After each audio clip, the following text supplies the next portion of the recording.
About a month ago, Ford flew me off to Newfoundland where I attended the press launch for this car. Now, I'm probably going to repeat a fair amount of what I've said already, but I felt like it was important to get this car again and experience it in my territory, in conditions and on roads that I know like the back of my hand. But if you haven't seen that video, let me recap. The 2018 Ford Ecosport, it is all new for the North American market, but it has existed elsewhere since 2003.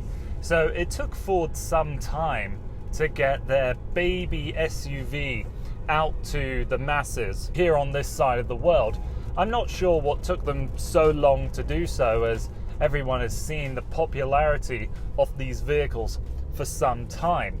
But the Ford EcoSport, it's based on the Fiesta. You can either have it with a 1-litre turbocharged 3-cylinder, which will power the front wheels, and that has 123 horsepower, or you can have what I'm driving right now, which is the 2-litre 4-cylinder. If you get that engine, you will get 4-wheel drive attached to it. It's one set package in a way, and that is available for $2,500. This one produces 166 horsepower. Both of them you can only have with a 6-speed automatic down here. I do have more wanting of more power out of both of these engines. I find that the gearbox is keeping the revs rather high for these powertrains, and I can only imagine that is due to the fact that it needs to be higher up in the rev range to produce enough power to get these things motivated to move. I can tell you that when I was in Newfoundland, those roads were absolutely shocking.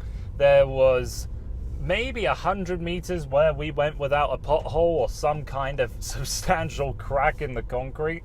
Here though, I would think my roads are a lot better. The ride quality is fairly good. I do feel the bumps and the cracks as we go over them. There doesn't feel like there's a lot of dampening in this suspension system. One thing I find odd about the 2-litre is that it is naturally aspirated. There is no turbocharger attached to it, and I feel as though with this kind of car, there needs to be. I would like a little more power out of both of these engines, and seeing as this one has the additional 4-wheel drive system, maybe adding a turbocharger to it, another 30-40 horsepower, would help motivate this thing when merging onto the highway. Going over to the interior, I really like the layout of everything in here. With the buttons and the dials that you have for your climate control, it's as easy as it can be.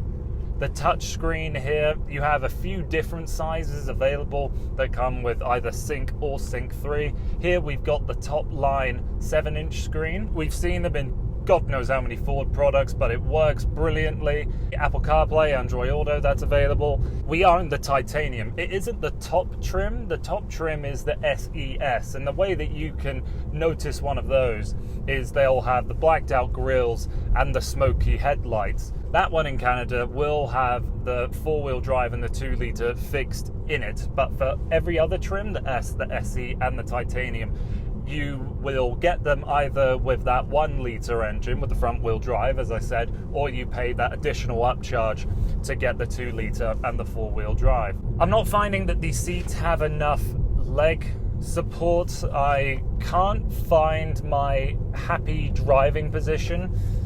I would love it if the far end of these seats pivot upwards so that I could have a little extra leg support, but if you want to lift up any portion of this seat, you're lifting all of it up. If you're 6'4" like me, you get the seating position in a decent spot. You have plenty of headroom. Absolutely no one would be able to sit behind me though. I mean, this is pretty abysmal. It has this wonderful steering weight to it. Not a lot of feel, but you can direct exactly where you want this car to go. You do have to manage your speed going into these corners because you do get a fair amount of lean here on this tall body. The way this car looks, it seems as though the wheels are the same distance apart through the wheelbase as they are with their axle.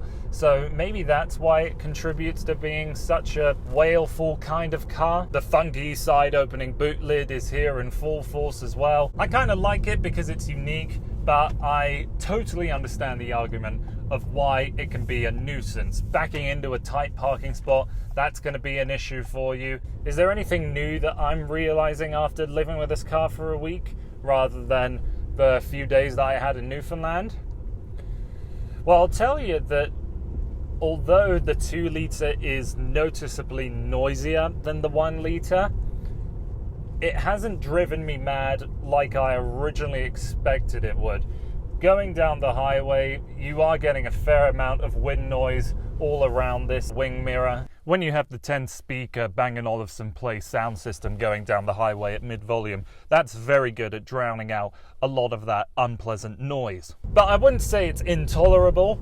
The seats that I'm currently in the titanium, they're leather wrapped, they're heated, which if you get the $350 cold weather package, you'll get the heated seats, the heating steering wheel, and all-weather floor mats. I think that option is a must-have, especially for our Canadian winters. Where we have this gloss black here down on the air vents and just above the glove box, and also some portions here on the door cards, you can change that around to be a silver or an orange.